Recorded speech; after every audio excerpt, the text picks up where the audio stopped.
The sheer level of stupidity and dysfunction of the Chinese national security experts, if that's the right word, really has reached a fundamentally new low. Let's start with what the Chinese were technically trying to do. They were doing overflight of a lot of our military bases, specifically our ICBM launch facilities, because the Chinese are new to having a nuclear deterrent in the idea of having reinforced bunkers and silos. And so everything from the type of fuel, solid versus liquid, to the type of reinforcements, the type of launch capability, to the staging of the rockets, they're all relatively new to all of this, certainly to doing it at scale. Remember that as early as the 1970s, the United States had over 30,000 nuclear weapons, about 1/3 of which would have been deployed by missile.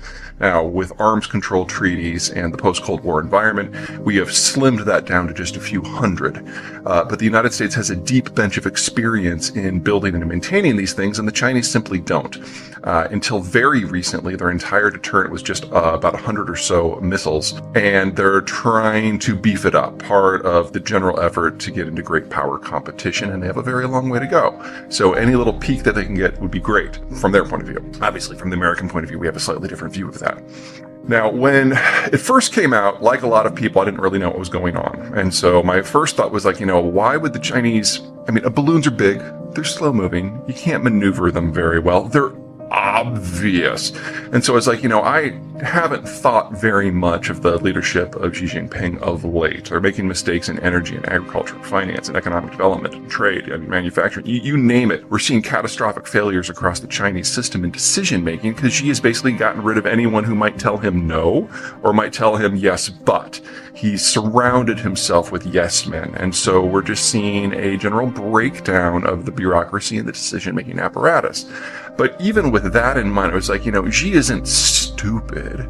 Why would he throw a surveillance platform that would just gently float across the United States when obviously it would be seen and obviously it would torpedo relations? It just never occurred to me that they could be that dumb. Well, turns out the rampant stupidity that is taking over decision-making in Chinese policy has now reached a bit of a breakpoint.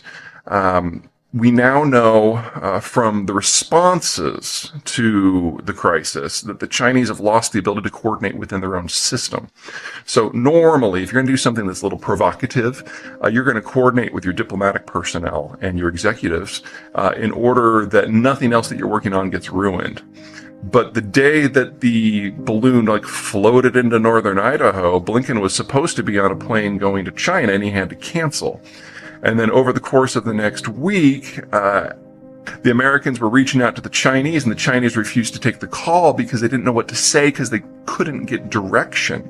And then once it was shot down over the waters of South Carolina, they refused to pick up the phone because they're like, oh no, the United States is using military force to take down a civilian object. The abject refusal to deal with the situation is you only see that when the bureaucracy is seized up. Xi has so intimidated and purged the bureaucracy that there's really only two types of people left. Those who will do nothing unless they are explicitly instructed to do something, or those who are true believers, the zealots, and those are the folks who will go out onto runways and sterilize them for COVID, or apparently will try to get a balloon over the United States, not even thinking that it might have a problem for relations, which U.S.-Chinese relations are the coldest they have ever been, and with incidents like this, any effort to warm them is not working. So that's kind of the diplomatic and the political side. This is really bad for China and really exposes just a big hollow emptiness in their policymaking capacity, which I'm sure no one's going to take advantage of at all. So let's talk about what the Chinese might have gotten and what the United States might have lost or gotten. Because there's a clear winner here, and it's not probably who you think it is. Now, the missile silos that the Chinese are so interested in, news flash, you don't leave those open to the elements. And so once it was obvious that a balloon was going over them, they just button up. They get their emissions under control, and all the doors are closed. So there was nothing that the balloons could gather that could not also be gathered by satellite. So they basically floated over the United States and got nothing better than typical open source information. The whole time, U.S. hardware was tracking that balloon, tracking its emissions, taking digital renderings of the entirety of the structure. And just so we're clear, this was not a weather balloon. This thing was 300 feet wide. That's a big balloon. That's like an order of magnitude bigger than weather balloons. And I don't know if you guys know what an Embraer plane is. They're those little Barbie dream jets that sometimes you're on a connecting flight for. They only take about 70, 80 people. The equipment that was hanging from the bottom of the balloon, the payload, was bigger than an Embraer. And there were long-range antennas and listening devices and computing capacity and solar panels on this thing, along with some propellers. So, the idea that this was a weather balloon, like only if it was planning on monitoring the weather on Venus, because it had that sort of range. So the Chinese position, again, the diplomatic system seized up because the truth was so obvious, but the Chinese diplomatic corps had no idea that this was going on. It's part of that whole disconnect. Anyway, they got very little, if any, information from this effort, but the whole time the Americans were tracking what was a fairly sophisticated spy platform.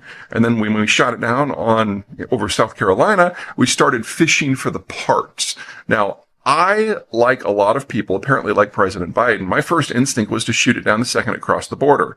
But as it was explained to me, if you shoot down something of that size, when it's 10 miles up, the debris field is going to cover a couple of square miles in a line that's something like 6 or 7 miles long.